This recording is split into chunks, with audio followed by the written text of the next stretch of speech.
भारतीय अर्थव्यवस्था क्लास 19। समर्थित मूल्य सपोर्ट प्राइस, हमें देखना है चार चीज़ें। समर्थित मूल्य यानी सपोर्ट प्राइस, प्रशासित मूल्य या अधिशासित मूल्य यानी एडमिनिस्ट्रेटेड प्राइस, नियंत्रित मूल्य यानी कंट्रोल प्राइस और बाजार मूल्य यानी मार्केट प्राइस। तो सबसे पहले हम देखते हैं समर्थित मूल्य यानी सपोर्ट प्राइस। समर्थित मूल्य की घोषणा सरकार द्वारा फसल बुआई से पहले की जाती है।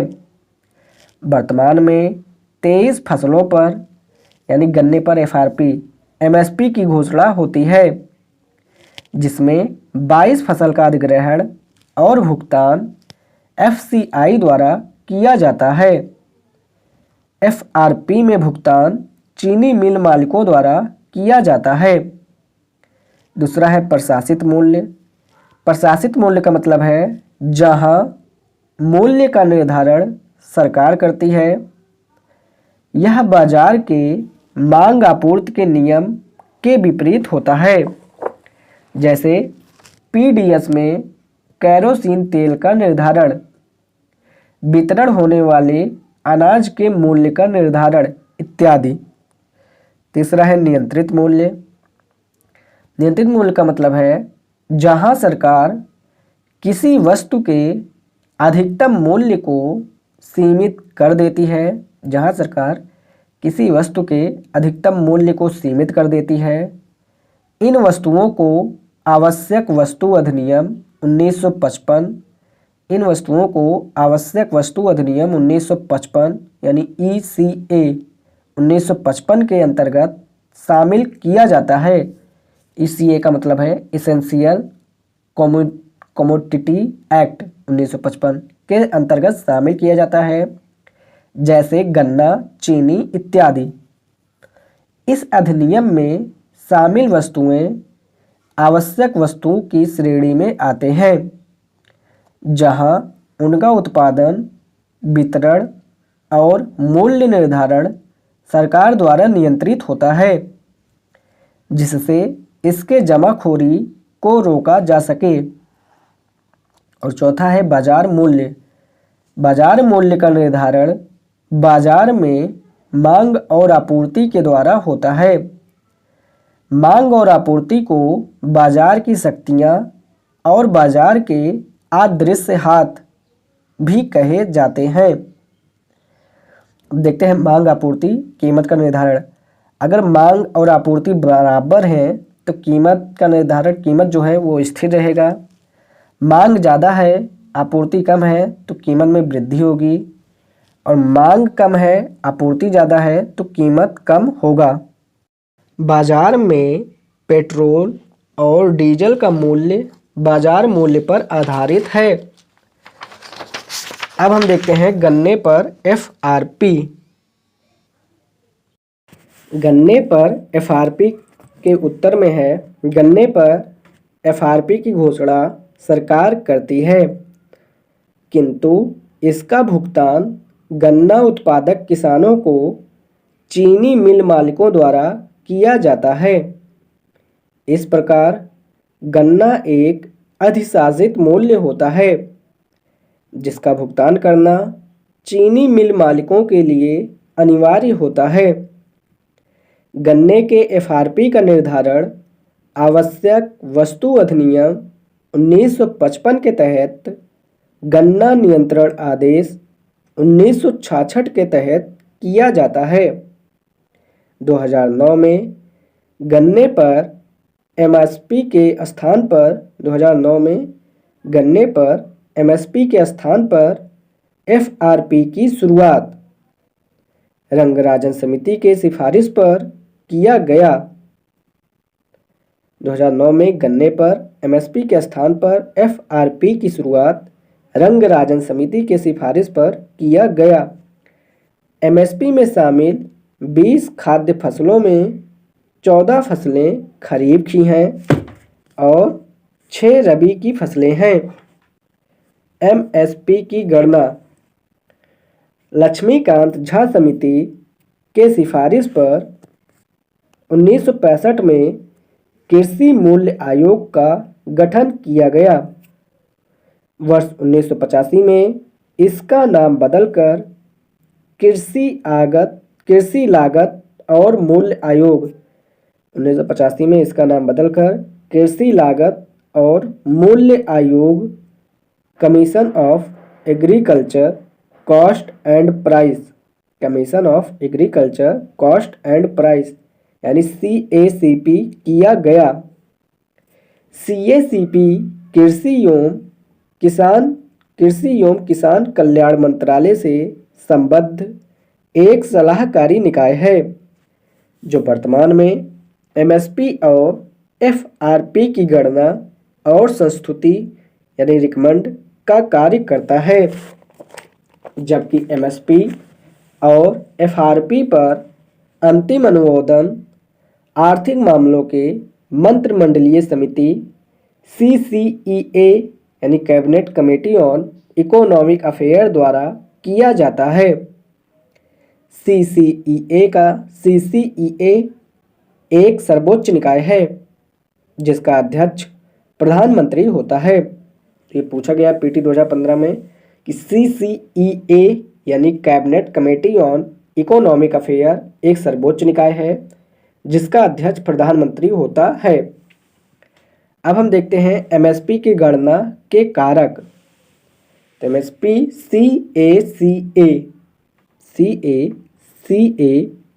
CACP MSP की गणना के लिए निम्न 7 कारकों का उपयोग करता है। CACP MSP की गणना के लिए निम्न 7 कारकों का उपयोग करता है। पहला है मांग और आपूर्ति। दूसरा है बाजार में मूल्य यानी घरेलू मूल्य और अंतर्राष्ट्रीय बाजार मूल्य।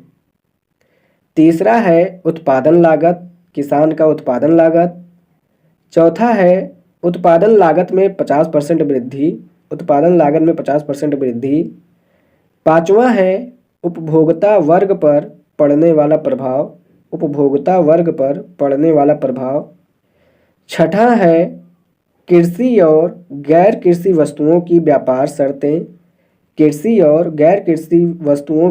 शर्तें।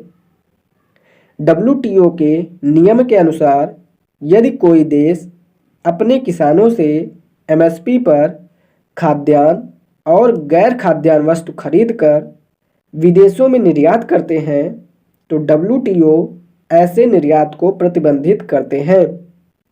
इसका अपवाद है जिनेवा घोषणा पत्र 2022 के अनुसार यदि संयुक्त राष्ट्र के वर्ल्ड फूड प्रोग्राम के तहत कोई देश MSP में खरीदे गए अनाजों का निर्यात करता है तो उसे अनुमति दी गई है।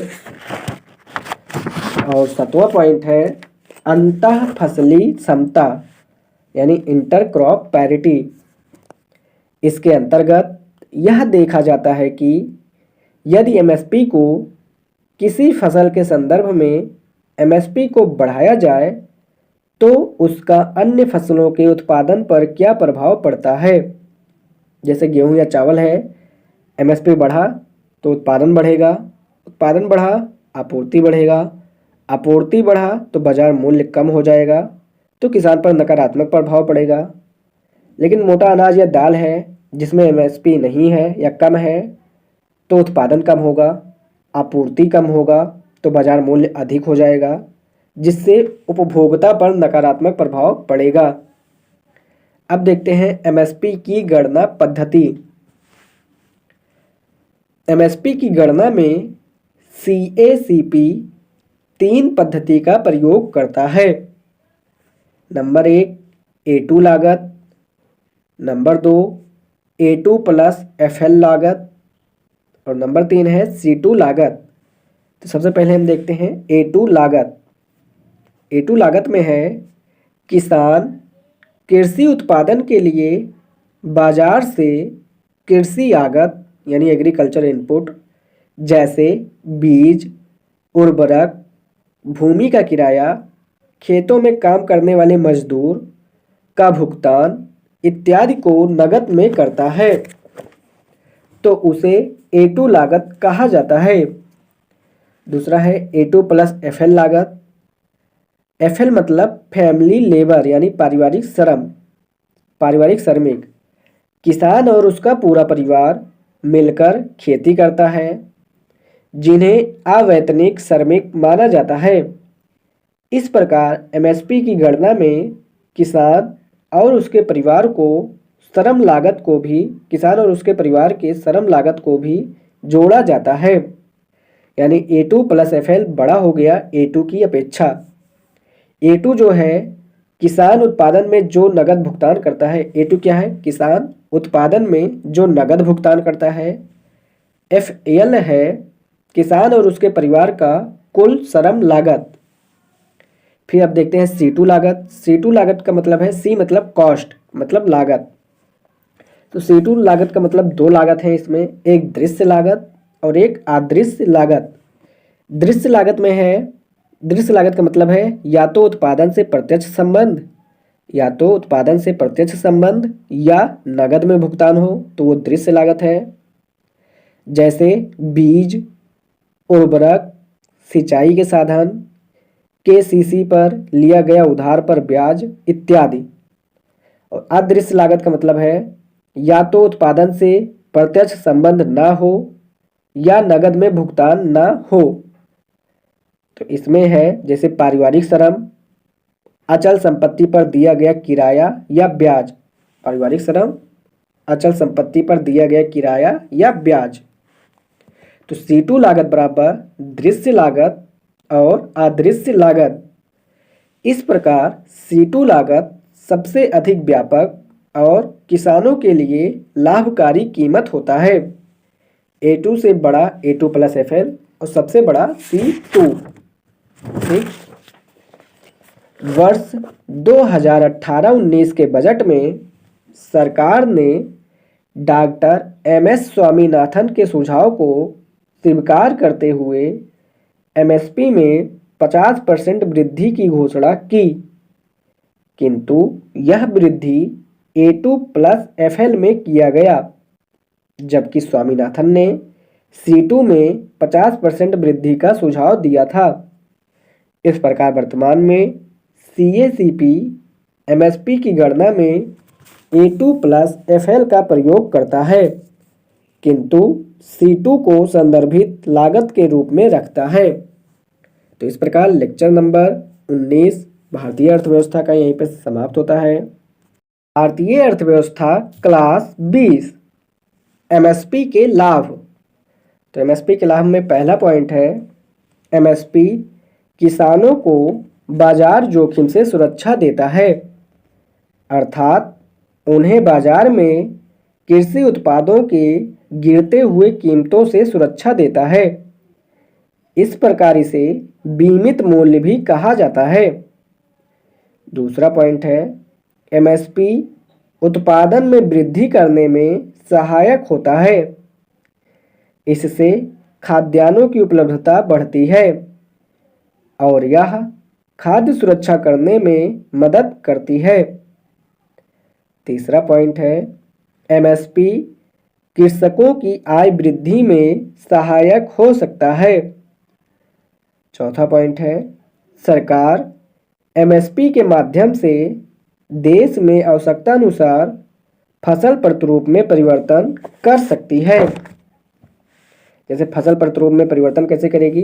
जैसे गेहूं या चावल है, MSP बढ़ा दी तो उत्पादन बढ़ जाएगा, आपूर्ति बढ़ जाएगा, बाजार कीमत कम हो जाएगा तो किसान को नुकसान हो जाएगा। लेकिन दाल, मोटा अनाज, खाद्य तेल पर MSP नहीं देती है तो उत्पादन कम होता है, आपूर्ति कम होती है, मांग ज़्यादा होता है तो बाजार कीमत ज़्यादा हो जाएगी, तो इससे उपभोक्ता वर्ग को नुकसान होगा। तो इस प्रकार MSP फसल प्रतिरूप में परिवर्तन कर सकती है। अब हम देखते हैं MSP के दोष। तो MSP के दोष में पहला पॉइंट है MSP केवल एक न्यूनतम लागत मूल्य होता है जो किसानों को बाजार जोखिम से सुरक्षा देता है। यह लाभकारी कीमत नहीं होता, इसलिए यह किसानों की आय वृद्धि में अधिक सहायक नहीं हो पाता। दूसरा पॉइंट है MSP वैधानिक मूल्य नहीं होता है, क्योंकि इसे वैधानिक मूल्य बनाने पर यह आसानी से WTO के कृषि सब्सिडी अर्थात अंबर बॉक्स सब्सिडी का उल्लंघन हो जाता है, जिसकी अधिकतम सीमा भारत के लिए उत्पादन का 10% है। तीसरा पॉइंट है, MSP का लाभ भारत के केवल 6% किसानों को ही प्राप्त हो पाता है। इनमें भी अधिकांश लाभ मध्यम और बड़े किसानों को प्राप्त होता है, जबकि अधिकांश सीमांत और लघु किसान MSP के लाभ से वंचित रह जाते हैं। चौथा पॉइंट है, आर्थिक सर्वे रिपोर्ट के अनुसार FCI MSP पर अधिकतम 40% ही अनाजों का अधिग्रहण कर पाता है। कारण FCI के पास पर्याप्त भंडार गृहों का अभाव है। इस प्रकार किसान शेष अनाज या उपज को बाजार में बेचने के लिए बाध्य होता है। पांचवा पॉइंट है, FCI MSP पर केवल कुछ सीमित राज्यों से ही फसलों का अधिग्रहण करता है, जबकि अधिकांश स्थानों पर फसलों के अधिग्रहण के लिए ठेकेदारों को नियुक्त किया जाता है, जो मनमाने मूल्य यानी MSP से भी कम कीमत में किसानों से अनाज को अधिग्रहण करता है, जिससे सीमांत और लघु किसानों को नुकसान होता है। छठा पॉइंट है, MSP से सरकार के सब्सिडी खर्च में बढ़ोतरी होती है, जो सरकार के राजकोषीय घाटा को बढ़ाता है। सातवां पॉइंट है, MSP फसलों के विविधीकरण और वाणिज्यीकरण को रोकता है तथा एकल फसली कृषि को बढ़ावा देता है, जो मृदा की उर्वरक क्षमता को नुकसान पहुंचाता है। किसानों की आय में वृद्धि के लिए फसलों का विविधीकरण और वाणिज्यीकरण दोनों आवश्यक है। MSP फसल प्रतिरूप को भी परिवर्तित कर देता है, जो दीर्घकाल में मृदा की उर्वरता को प्रभावित करता है। आठवां पॉइंट है, MSP दीर्घकाल में कृषि में विकृति उत्पन्न कर सकता है।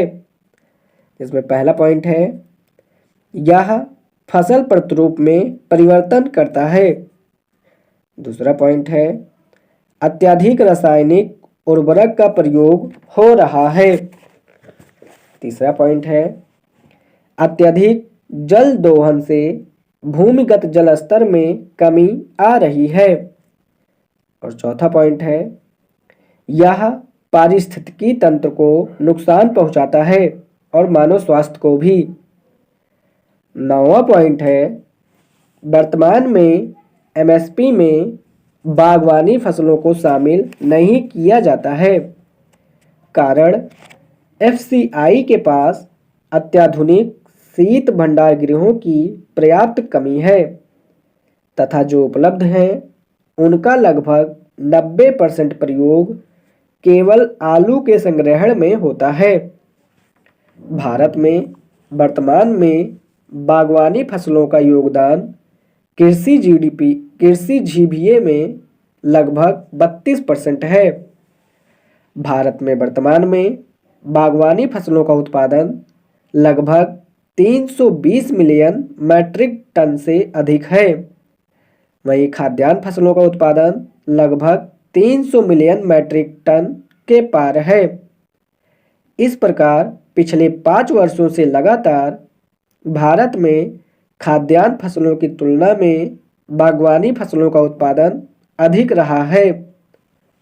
खाद्यान्न फसलों की तुलना में प्रति हेक्टेयर उत्पादकता बागवानी फसलों का अधिक है।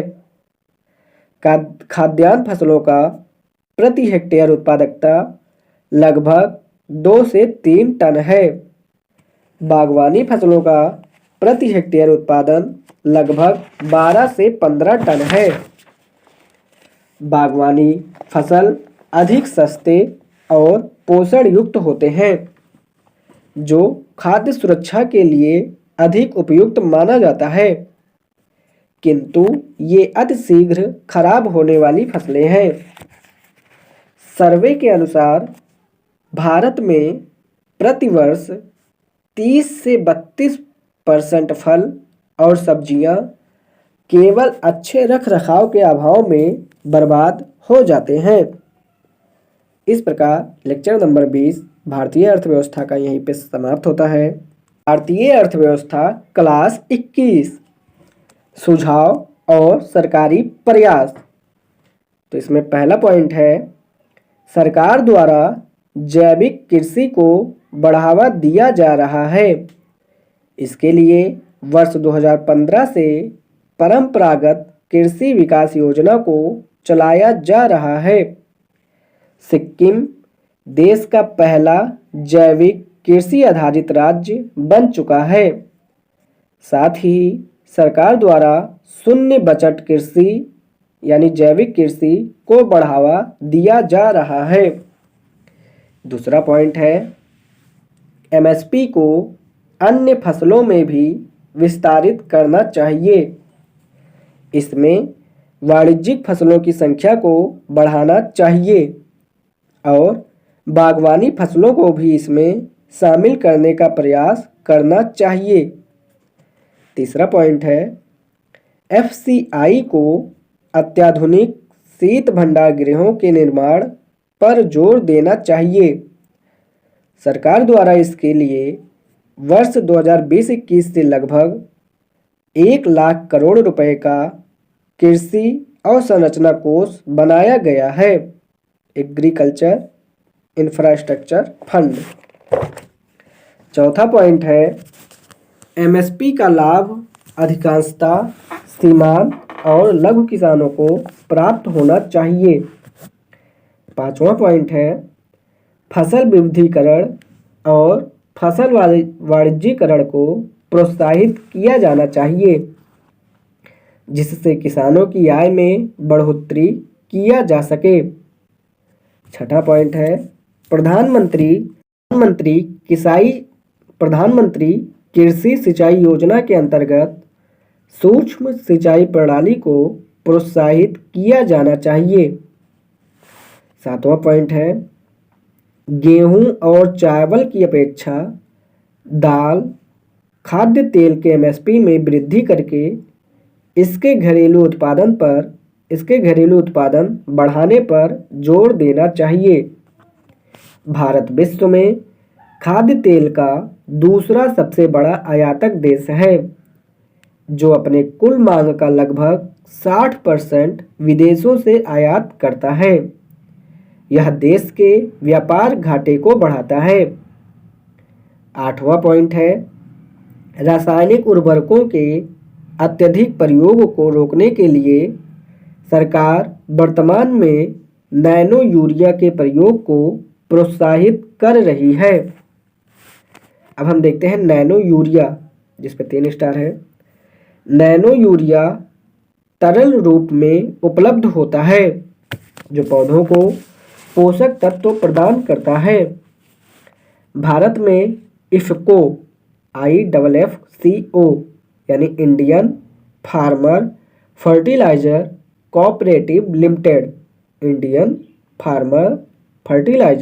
कोऑपरेटिव लिमिटेड द्वारा इसका उत्पादन किया जा रहा है और इफको ही इसका पेटेंट धारक है।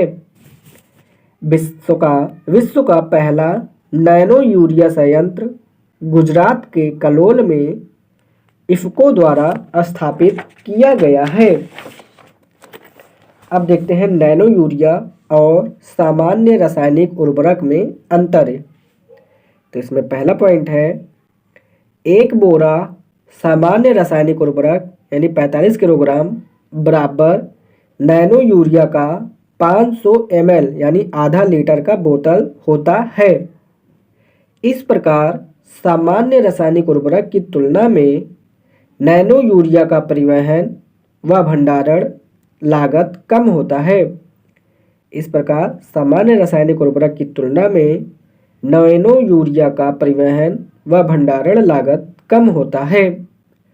तथा भंडारण क्षमता भी अधिक होती है। दूसरा पॉइंट है, एक बोतल नैनो यूरिया का बाजार मूल्य बराबर 240 रुपये बिना सब्सिडी के और एक बोरा रासायनिक उर्वरक बराबर 265 रुपये सब्सिडी के साथ। यह सरकार के राजकोषीय घाटे में कमी करता है। तीसरा पॉइंट है, नैनो यूरिया में नाइट्रोजन की मात्रा केवल 4% होता है, जबकि सामान्य रासायनिक उर्वरक में नाइट्रोजन की मात्रा लगभग 46% होता है। नैनो यूरिया पर्यावरण को कम प्रदूषित करता है। चौथा पॉइंट है, सामान्य यूरिया की तुलना में नैनो यूरिया फसलों की उत्पादकता में लगभग 80% वृद्धि करता है। पांचवा पॉइंट है, सामान्य यूरिया की तुलना में नैनो यूरिया कृषि उत्पादन में लगभग 8% वृद्धि करते हैं। छठा पॉइंट है, सामान्य यूरिया का एक दाना की तुलना में नैनो यूरिया के दाने का पृष्ठीय क्षेत्रफल अधिक होता है, यानी 10,000 गुना होता है। सातवां पॉइंट है, सामान्य यूरिया के एक दाने में नाइट्रोजन के जितने कण होते हैं उसकी तुलना में नैनो यूरिया के एक दाने में नाइट्रोजन के 55,000 कण होते हैं। अब हम देखते हैं नैनो यूरिया का प्रयोग। सामान्यतः नैनो यूरिया का छिड़काव पौधों में न करके पत्तियों में किया जाता है, जहां पत्तियां स्टोमेटा के माध्यम से आसानी से अवशोषित कर लेता है, फिर फ्लोएम के माध्यम से पूरे पौधे में पहुंचाता है। इसका छिड़काव 2 बार किया जाता है। पहला बीज के अंकुरण के 25 से 30 दिन बाद और दूसरा छिड़काव पहले छिड़काव के 25 से 30 दिन बाद। वर्ष 2018 में नीति आयोग द्वारा एमएसपी में सुधार के लिए निम्न 3 स्कीम का सुझाव दिया गया। वर्ष 2018 में नीति आयोग द्वारा एमएसपी में सुधार के लिए निम्न 3 स्कीम का सुझाव दिया गया। पहला है बाजार आश्वासन योजना, मार्केट अश्योरेंस स्कीम MAS, बाजार आश्वासन योजना। दूसरा है मूल्य कमी खरीद scheme PDPS, price deficiency procurement scheme, मूल्य कमी खरीद स्कीम। और तीसरा है निजी खरीद एवं स्टॉकिस्ट यानी भंडारण स्कीम, निजी खरीद एवं स्टॉकिस्ट स्कीम यानी PPSS, private procurement and stockist scheme, private procurement and stockist scheme. तो बाजार आश्वासन योजना, मूल्य कमी खरीद स्कीम, निजी खरीद एवं स्टॉकिस्ट स्कीम। सबसे पहले हम देखते हैं MAS यानी मार्केट अश्योरेंस स्कीम या बोले तो बाजार आश्वासन योजना। इसके अंतर्गत नीति आयोग द्वारा FCI को यह सुझाव दिया गया कि वे उन राज्यों से अनाजों का अधिग्रहण न करें जहां लंबे समय से FCI अनाजों का अधिग्रहण कर रही थी, बल्कि यह अधिग्रहण कार्य उस राज्य द्वारा ही किया जाए। राज्य को यदि इसमें नुकसान होता है तो उसकी क्षतिपूर्ति केंद्र द्वारा राज्यों को किया जाएगा। उपर्युक्त सुझाव पूर्व में FCI के पुनर्संरचना पर बनी शांता कुमार समिति द्वारा भी दिया गया था। दूसरा है PDPS यानी प्राइस डिफिशियंसी प्रोक्योरमेंट स्कीम यानी मूल्य कमी खरीद स्कीम। तो ये इम्पोर्टेंट भी है। इसके अंतर्गत यह सुझाव दिया गया है कि किसान अपने कृषि उत्पाद का प्रत्यक्ष विक्रय बाजार में करें। बाजार में यदि उसे कम कीमत प्राप्त होता है तो उसे सरकार द्वारा डीबीटी के माध्यम से किसान के खाते में उस नुकसान की क्षतिपूर्ति की जाएगी, किंतु इस क्षतिपूर्ति की अधिकतम सीमा 25% होगा। जैसे किसान है, प्रत्यक्ष विक्रय किया बाजार में, मान लीजिए यम है, बाजार मूल्य 90 रुपये, बाजार में 100 रुपये है, बाजार 120 में बिक गया, कोई बात नहीं। मान लीजिए अगर बाजार में 90 रुपये में बिका, जैसे कोई है किसान प्रत्यक्ष विक्रय बाजार में किया, बाजारी कीमत है 100 रुपये, मान लिया 120 रुपये में बेच लिया तो कोई दिक्कत नहीं, बेच लिया। लेकिन अगर 90 रुपये में बेच लिया तो उसको मतलब 10 रुपये का नुकसान हुआ। 10 रुपये का नुकसान जो है वो डीबीटी के द्वारा किसान के खाते में भेजा जाएगा और इसकी अधिकतम सीमा 25% है। तो एमपी में यानी मध्य प्रदेश में इसे भावांतर योजना के द्वारा लागू किया गया है। ठीक, मध्य प्रदेश राज्य में भावांतर योजना इसी पर आधारित है। तीसरा है पीपीएसएस यानी private procurement and stockist scheme, यानी निजी खरीद एवं स्टॉकिस्ट यानी भंडारण स्कीम, निजी खरीद एवं स्टॉकिस्ट भंडारण स्कीम। यहाँ निजी क्षेत्र को किसानों से एमएसपी में अनाज का अधिग्रहण और संग्रहण करने के लिए प्रोत्साहित किया जाना चाहिए। इसके लिए सरकार उन्हें विभिन्न कर, छूट और सब्सिडी प्रदान करे। नीति आयोग ने यह सिफारिश किया कि कोई भी राज्य उपर्युक्त में से एक या एक से अधिक स्कीम को लागू कर सकता है, किंतु किसी भी परिस्थिति में एक ही फसल पर तीनों स्कीम का विकल्प नहीं दिया जाएगा। सरकार द्वारा नीति आयोग की सिफारिश को स्वीकार किया गया और वर्ष 2018 में किसानों के लिए एमएसपी को लाभकारी बनाने और किसानों की आय में वृद्धि करने के लिए पीएम आशा की शुरुआत की गई। पीएम आशा का मतलब है प्रधानमंत्री अन्नदाता आय संरक्षण अभियान, PMAASHA प्रधानमंत्री अन्नदाता आय संरक्षण अभियान, जिसके अंतर्गत तीनों स्कीम को शामिल किया गया है। बाजार आश्वासन योजना, मूल्य कमी खरीद स्कीम और निजी खरीद एवं स्टॉकिस्ट स्कीम। अब एक क्वेश्चन है, भारतीय कृषि के संदर्भ में एमएसपी के गुण और दोषों का परीक्षण कीजिए। 150 शब्दों में लिखना है। तो इसमें सबसे पहले एमएसपी लिखेंगे, फिर एमएसपी के गुण बताएंगे, फिर एमएसपी के दोष, फिर निष्कर्ष और लास्ट में सुझाव भी बता देंगे। अब एक और क्वेश्चन है, एमएसपी कृषि में अल्पकाल में जहां एक ओर किसानों की आय को सुरक्षा देता है, वहीं दूसरी ओर दीर्घकाल में कृषि में विकृति उत्पन्न कर सकता है। क्या आप इस कथन से सहमत हैं? अपने उत्तर के पक्ष में तर्क दीजिए तथा इस संदर्भ में अपने मौलिक सुझाव दीजिए। 250 शब्द में इसका उत्तर लिखना है। तो इसके उत्तर का प्रारूप कैसा होगा? सबसे पहले एमएसपी बताएंगे, फिर अल्पकाल में इसके एमएसपी के लाभ बताएंगे। जैसे लाभ में है निम्न आय फंदे से बाहर, बाजार जोखिम से सुरक्षा, उत्पादन में वृद्धि, फसल प्रतिरूप में परिवर्तन में सहायक। फिर बताएंगे दीर्घकाल में कृषि में विकृति, जैसे रासायनिक उर्वरक का अत्यधिक प्रयोग, भूमिगत जल स्तर में कमी, मानव स्वास्थ्य को नुकसान, फसल विविधीकरण यानी एकल फसली को बढ़ावा, मृदा की उर्वरक क्षमता को नुकसान। फिर सुझाव देंगे, जैसे नैनो उर्वरक के प्रयोग को बढ़ावा, सूक्ष्म सिंचाई प्रणाली का अत्यधिक प्रयोग, अत्याधुनिक भंडार गृहों के निर्माण पर जोर, जैविक कृषि को बढ़ावा। ठीक, केंद्र द्वारा संचालित कार्यक्रम दो प्रकार के होते हैं। केंद्र द्वारा संचालित कार्यक्रम दो प्रकार के होते हैं।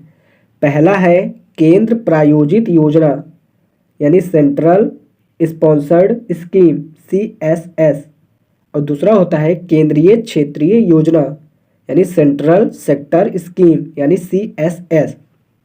तो केंद्र द्वारा संचालित कार्यक्रम दो प्रकार के होते हैं। एक है केंद्र प्रायोजित योजना यानी सेंट्रल स्पॉन्सर्ड स्कीम, जिसका मतलब है जहां वित्त पोषण केंद्र और राज्य दोनों मिलकर करते हैं। जहां वित्त पोषण केंद्र और राज्य दोनों मिलकर करते हैं वो होता है केंद्र प्रायोजित योजना, जैसे प्रधानमंत्री सिंचाई योजना। और केंद्रीय क्षेत्रीय योजना का मतलब है जहां 100% वित्त पोषण केंद्र सरकार करती है, जैसे पीएम किसान योजना। तो इसी के साथ लेक्चर नंबर 21 भारतीय अर्थव्यवस्था का यहीं पे समाप्त होता है। भारतीय अर्थव्यवस्था क्लास 22, निर्धनता या गरीबी, जिसे इंग्लिश में बोलते हैं पोवर्टी। गरीब या निर्धन का मतलब है पुअर, गैर गरीब या गैर निर्धन का मतलब है नॉन पुअर। तो गरीबी वह सामाजिक आर्थिक परिस्थिति होती है, गरीबी वह सामाजिक आर्थिक परिस्थिति होती है जहां व्यक्ति अपनी मूलभूत आवश्यकता जैसे भोजन, वस्त्र, मकान, शिक्षा और स्वास्थ्य की पूर्ति नहीं कर पाता है। वर्ष 2005 से पूर्व मूलभूत आवश्यकता में केवल भोजन, वस्त्र और मकान को शामिल किया जाता था।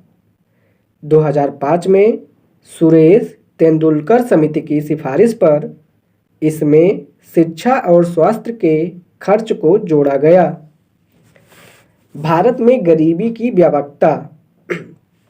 सुरेश तेंदुलकर समिति के अनुसार भारत में कुल जनसंख्या के लगभग 22% जनसंख्या गरीब है, जो गरीबी रेखा से नीचे जीवन यापन कर रहे हैं। वर्ष 2011 की जनगणना के अनुसार भारत की जनसंख्या लगभग 121 करोड़ है, जो वर्तमान में बढ़कर लगभग 140 करोड़ हो गया है। भारत विश्व में सबसे अधिक जनसंख्या वाला देश हो गया है। इस प्रकार वर्तमान में तेंदुलकर समिति के अनुसार लगभग 30 करोड़ लोग गरीब हैं। इस प्रकार भारत में गरीबी की व्यापकता है। विश्व बैंक गरीबी की गणना के लिए प्रतिदिन प्रति व्यक्ति के डॉलर उपभोग खर्च को लेता है।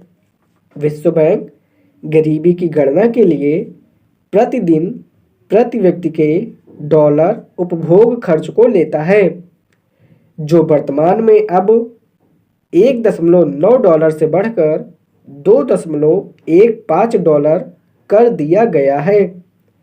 रुपए में बात करें तो 177 रुपये। विश्व बैंक के अनुसार भारत में वर्ष 2011 से 2019 तक में गरीबी में लगभग 12.3% की कमी आई है।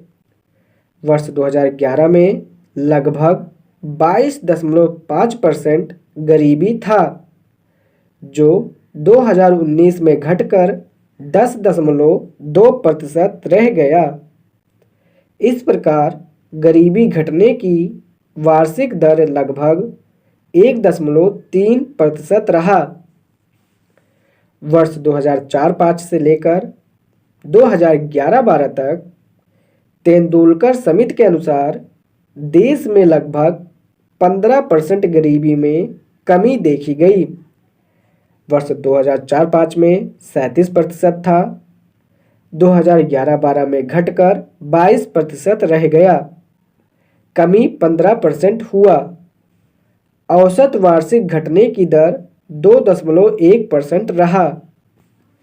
इस प्रकार भारत में वर्तमान में गरीबी में कमी आई है, किंतु गरीबी कम होने की औसत वार्षिक दर धीमी है। अब हम देखते हैं गरीबी के प्रकार।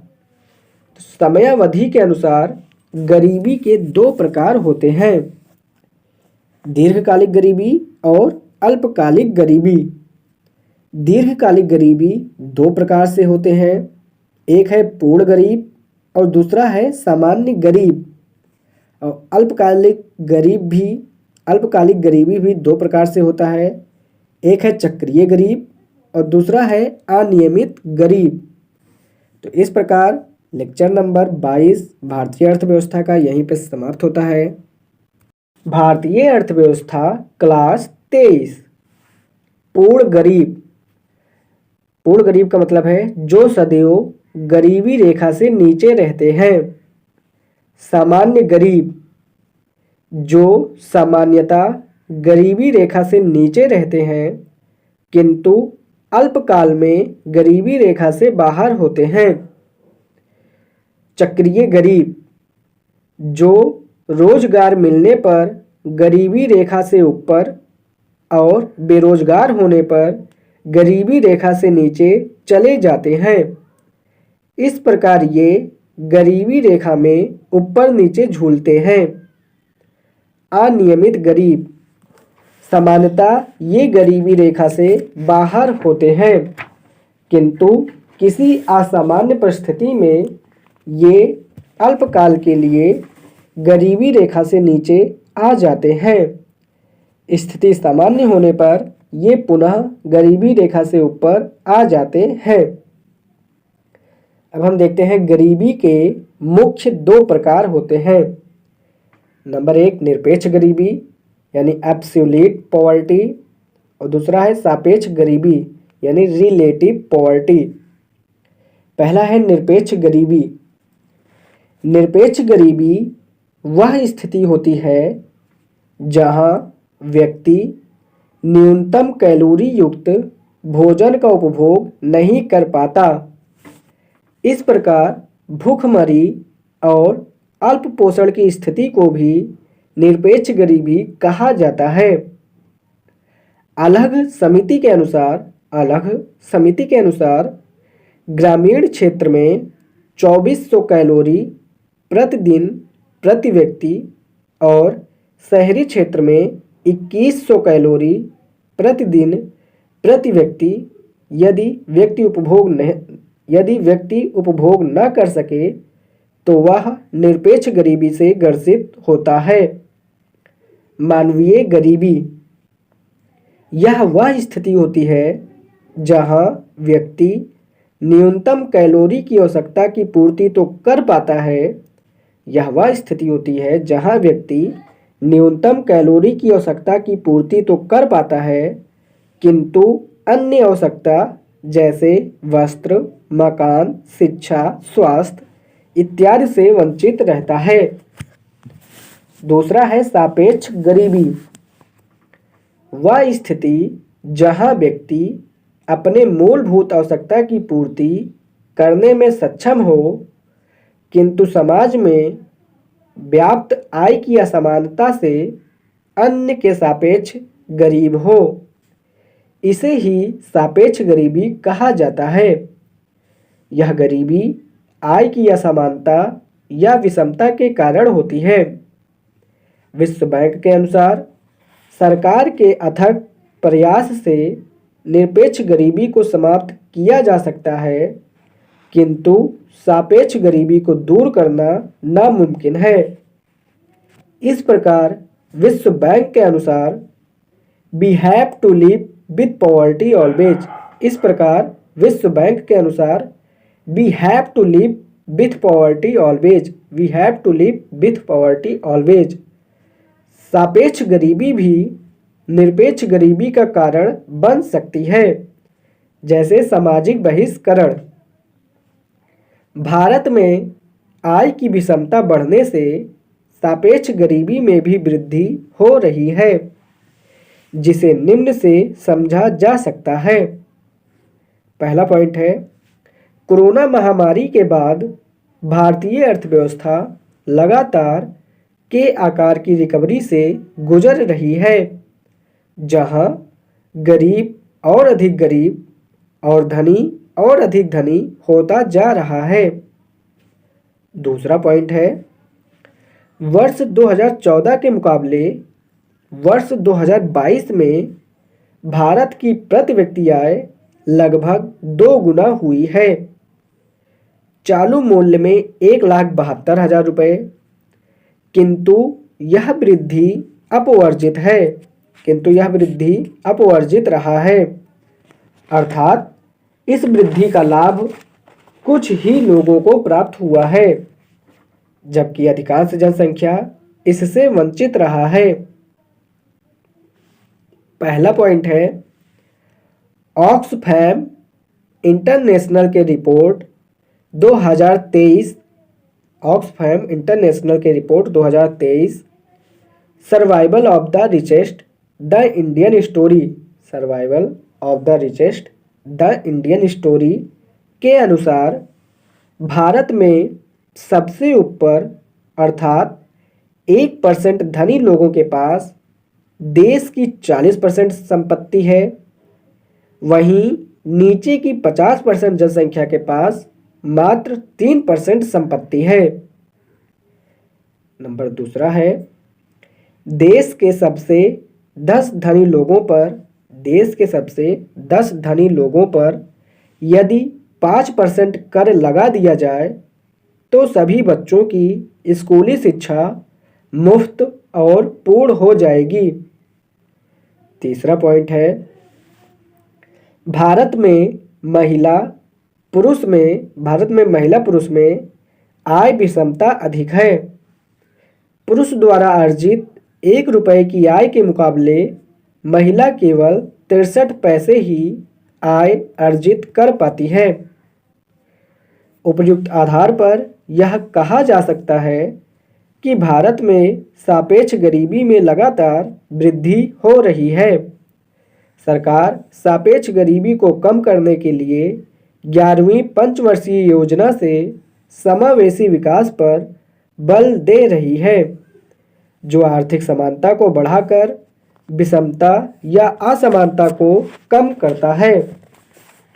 अब हम देखते हैं गरीबी की गणना। गरीबी की गणना 2 प्रकार से होता है, एक निरपेक्ष गरीबी है, एक सापेक्ष गरीबी।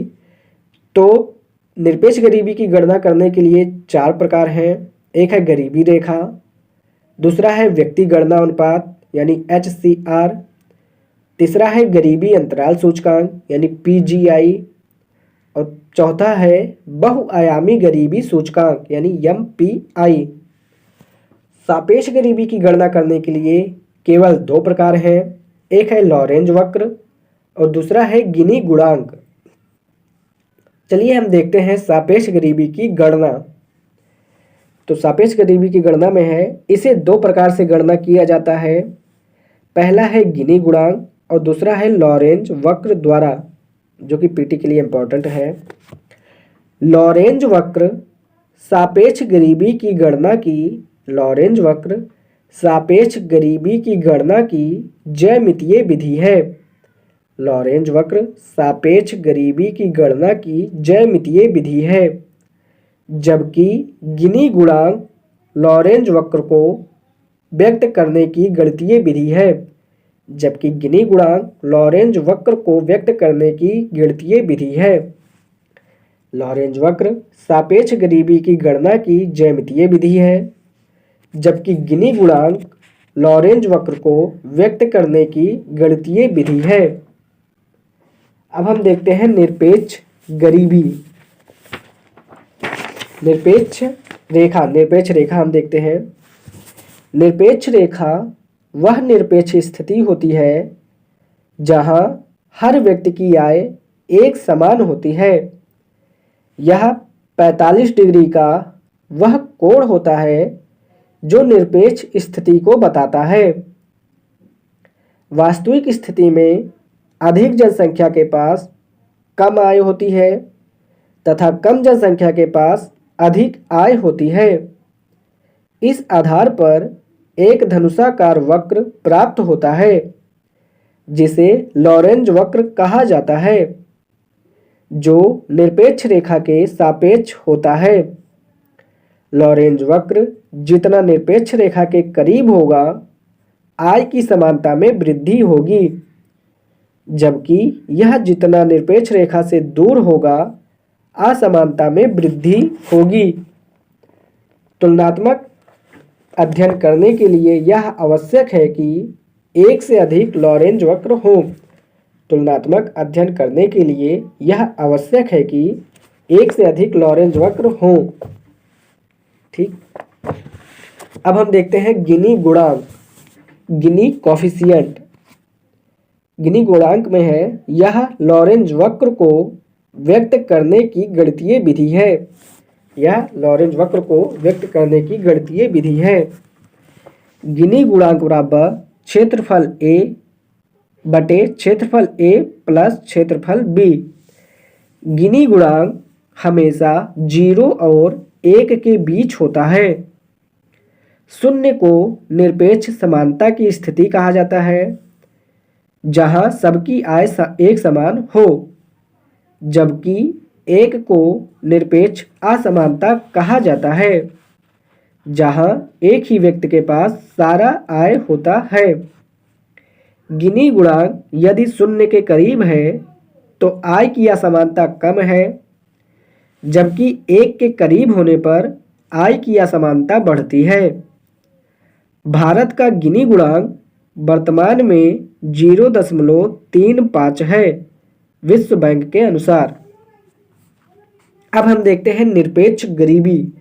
तो निरपेक्ष गरीबी की गणना करने के लिए सबसे पहला है गरीबी रेखा। तो गरीबी रेखा वह सीमा बिंदु होता है जो गरीब और गैर गरीब को अलग करता है, अर्थात गरीबी रेखा से नीचे रहने वाले लोग BPL कहलाते हैं और गरीबी रेखा से ऊपर रहने वाले लोग APL कहलाते हैं। अब देखते हैं गरीबी रेखा का उद्देश्य। तो इसके उद्देश्य में पहला पॉइंट है देश में गरीबों की संख्या का पता लगाने में, देश में गरीबों की संख्या का पता लगाने में। दूसरा है सरकार द्वारा गरीबों के लिए नीतियां व कार्यक्रम बनाने में, सरकार द्वारा गरीबों के लिए नीतियां व कार्यक्रम बनाने में। तीसरा है पहले से चले आ रहे नीतियों व कार्यक्रम के मूल्यांकन में, पहले से चले आ रहे नीतियों व कार्यक्रम के मूल्यांकन में। तो गरीबी रेखा के उद्देश्य में 3 पॉइंट है। पहला है देश में गरीबों की संख्या का पता लगाने में, दूसरा है सरकार द्वारा गरीबों के लिए नीतियां व कार्यक्रम बनाने में, और तीसरा है पहले से चले आ रहे नीतियों व कार्यक्रम के मूल्यांकन में। तो इसी के साथ भारतीय अर्थव्यवस्था का क्लास नंबर 23 यहीं पर समाप्त होता है।